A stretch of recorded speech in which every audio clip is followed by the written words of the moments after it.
ರಾಜ್ಯದಲ್ಲಿ ದಿನೇ ದಿನೇ ಕೋವಿಡ್ ಕೇಸ್ನ ಆಕ್ಟಿವ್ ಕೇಸ್ಗಳ ಸಂಖ್ಯೆ ಹೆಚ್ಚಾಗ್ತಾ ಇದೆ. ಈ ಹಿನ್ನೆಲೆಯಲ್ಲಿ ಕೆಸಿ ಜನರಲ್ ಆಸ್ಪತ್ರೆಗೆ ಹೆಲ್ತ್ ಮಿನಿಸ್ಟರ್ ಇವತ್ತು ದಿಢೀರ್ ಭೇಟಿಯನ್ನ ಕೊಟ್ಟರು. ಆಕ್ಸಿಜನ್ ಮತ್ತು ಬೆಡ್ಗಳ ಕುರಿತ ವ್ಯವಸ್ಥೆಯ ಬಗ್ಗೆ ಸಚಿವರು ಪರಿಶೀಲನೆ ನಡೆಸಿರುವ ಮಾಹಿತಿ ಲಭ್ಯ ಆಗ್ತಾ ಇದೆ.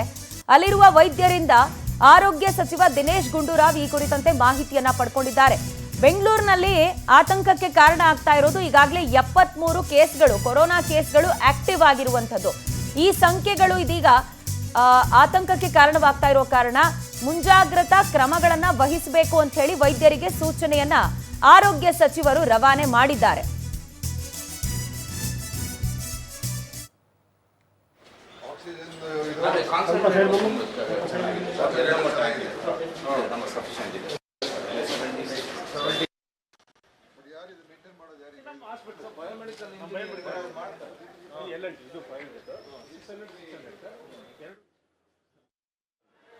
ಅವರಿಗೆ ಡೈರೆಕ್ಷನ್ ಎಲ್ಲ ನಾವು ಕೊಟ್ಟಿದ್ದು, ಅದರ ಪ್ರಕಾರ ನಾನು ಈಗ ಹಾಗೇನೆ ನೋಡ್ಕೊಂಡು ಹೋಗೋಣ ಅಂತ ನಾನು ಅವ್ರಿಗೇನು ಹೇಳಿರಲಿಲ್ಲ. ಹಾಗೇನೆ ಬಂದು ಇವತ್ತು ಏನೇನು ಕ್ರಮಗಳು ತೊಗೊಂಡಿದ್ದಾರೆ ಅವರೆಲ್ಲ ಈಗಾಗಲೇ ಅದಕ್ಕೆ ಕಾರ್ಯೋನ್ಮುಖರಾಗಿದ್ದಾರೆ.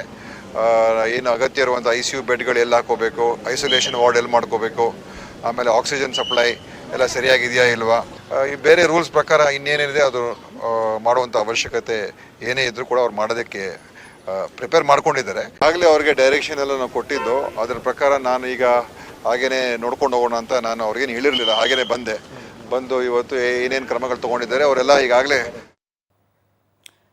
ಇನ್ನು ಕೆಸಿ ಜನರಲ್ ಆಸ್ಪತ್ರೆಯಲ್ಲಿ ಯಾವೆಲ್ಲ ರೀತಿಯಾಗಿ ತಯಾರಿಗಳನ್ನು ಮಾಡಿಕೊಳ್ಳಲಾಗಿದೆ, ಅಲ್ಲಿನ ಬೆಡ್ ವ್ಯವಸ್ಥೆಗಳು ಹೇಗಿದೆ ಅನ್ನೋದರ ಕುರಿತಾಗಿ ನಮ್ಮ ಪ್ರತಿನಿಧಿ ಮಂಜುನಾಥ್ ಒಂದು ವಾಕ್ ಥ್ರೂ ಮಾಡಿದ್ದಾರೆ. ಅದನ್ನು ನೋಡೋಣ. ಬೆಂಗಳೂರು ನಗರದಲ್ಲಿ ಈಗಾಗಲೇ ದಿನಕ್ಕೂ ಕೋವಿಡ್ ಹೆಚ್ಚಾಗ್ತಿರುವಂಥದ್ದು. ಸೊ ಈ ಹಿನ್ನೆಲೆಯಲ್ಲಿ ಆಯಾ ಸರ್ಕಾರಿ ಆಸ್ಪತ್ರೆಗಳಲ್ಲಿ ಯಾವ ರೀತಿ ಮುಂಜಾಗ್ರತೆ ಇರಬೇಕು, ಯಾಕಂದ್ರೆ ಒಂದು ಆಕ್ಸಿಜನ್ ಆಗಿರ್ಬೋದು, ಬೆಡ್ ಆಗಿರ್ಬೋದು, ಎಲ್ಲದೂ ಕೂಡ ಮುಂಜಾಗ್ರತೆ ಇರಬೇಕು ಅಂತೇಳಿ ಈಗಾಗಲೇ ಹೆಲ್ತ್ ಮಿನಿಸ್ಟರ್ ದಿನೇಶ್ ಗುಂಡೂರಾವ್ ಅವರು ಆಸ್ಪತ್ರೆಯ ಸಿಬ್ಬಂದಿಗಳಿಗೆ ಸೂಚನೆಯನ್ನ ಕೊಟ್ಟಿರುವಂಥದ್ದು.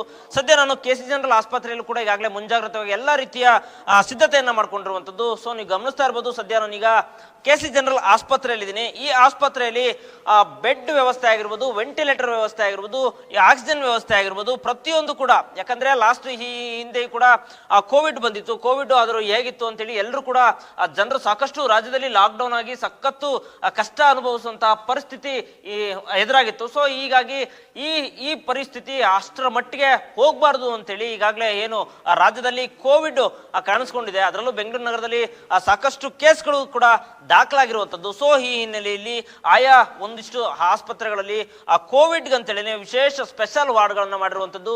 ಜೊತೆಗೆ ಇಲ್ಲಿ ಒಂದು ಕೆಸಿ ಜನರಲ್ ಆಸ್ಪತ್ರೆಯಲ್ಲಿ ಸುಮಾರು 20 ಬೆಡ್ಗಳ ವ್ಯವಸ್ಥೆಯನ್ನು ಕೂಡ ಈಗಾಗಲೇ ಮಾಡಿರುವಂಥದ್ದು. ಸದ್ಯ ಈಗಾಗಲೇ ಇಲ್ಲಿ ಸ್ಥಳಕ್ಕೆ ಸಚಿವರು ದಿನೇಶ್ ಗುಂಡೂರಾವ್ ಅವರು ಕೂಡ ಇವತ್ತು ಭೇಟಿ ನೀಡಿ ಆ ಬೆಡ್ ವ್ಯವಸ್ಥೆ ಆಗಿರ್ಬೋದು, ವೆಂಟಿಲೇಟರ್ ವ್ಯವಸ್ಥೆ ಆಗಿರ್ಬೋದು, ಆಕ್ಸಿಜನ್ ವ್ಯವಸ್ಥೆ ಆಗಿರ್ಬೋದು, ಜೊತೆಗೆ ಸ್ಯಾನಿಟೈಸರ್ ಆಗಿರ್ಬೋದು, ಪ್ರತಿಯೊಂದು ಏನೇ ಆದ್ರೂ ಒಂದು ಕೋವಿಡ್ ಅನ್ನ ಪರಿಸ್ಥಿತಿ ಅತಿ ಹೆಚ್ಚು ಕೈ ಮೀರದಂತೆ, ಅಂದ್ರೆ ನಮ್ಮ ಕಂಟ್ರೋಲ್ ಇರಬೇಕು, ಆ ರೀತಿ ಯಾವೆಲ್ಲ ಮುಂಜಾಗ್ರತೆಯಾಗಿ ನಾವು ಕೈಗೊಳ್ಬೇಕು ಅಂತೇಳಿ ಆ ರೀತಿ ಎಲ್ಲದಕ್ಕೂ ಸಿದ್ಧತೆ ಇರ್ರಿ ಅಂತೇಳಿ ಮಿನಿಸ್ಟರ್ ಕೂಡ ಈ ಕೆಸಿ ಜನರಲ್ ಆಸ್ಪತ್ರೆ ಮುಖ್ಯಸ್ಥರಿಗೆ ಸೂಚನೆಯನ್ನ ಕೊಟ್ಟಿರುವಂತದ್ದು. ಸೊ ಈ ಹಿನ್ನೆಲೆಯಲ್ಲಿ ಇಲ್ಲಿ ಪ್ರತಿಯೊಂದು ವ್ಯವಸ್ಥೆ ಕೂಡ ಈಗಾಗಲೇ ಸಜ್ಜಾಗಿರುವಂತದ್ದು. ಈಗಾಗಲೇ ಬೆಡ್ ವ್ಯವಸ್ಥೆ ಕೂಡ 20 ಬೆಡ್ ವ್ಯವಸ್ಥೆ ಕೂಡ ಸಜ್ಜಾಗಿರುವಂತದ್ದು. ಜೊತೆಗೆ ಈಗ ವೆಂಟಿಲೇಟರ್ ಆಗಿರುವುದು ಮತ್ತೆ ಆಕ್ಸಿಜನ್ ಆಗಿರುವುದು ಎಲ್ಲದನ್ನು ಕೂಡ ಇವತ್ತು ಸಂಜೆಯೊಳಗೆ, ಅಂದ್ರೆ ನಾಳೆ ಬೆಳಿಗ್ಗೆ ಅಷ್ಟೊಳಗೆ ಎಲ್ಲದೂ ಕೂಡ ರೆಡಿ ಇರಬೇಕು.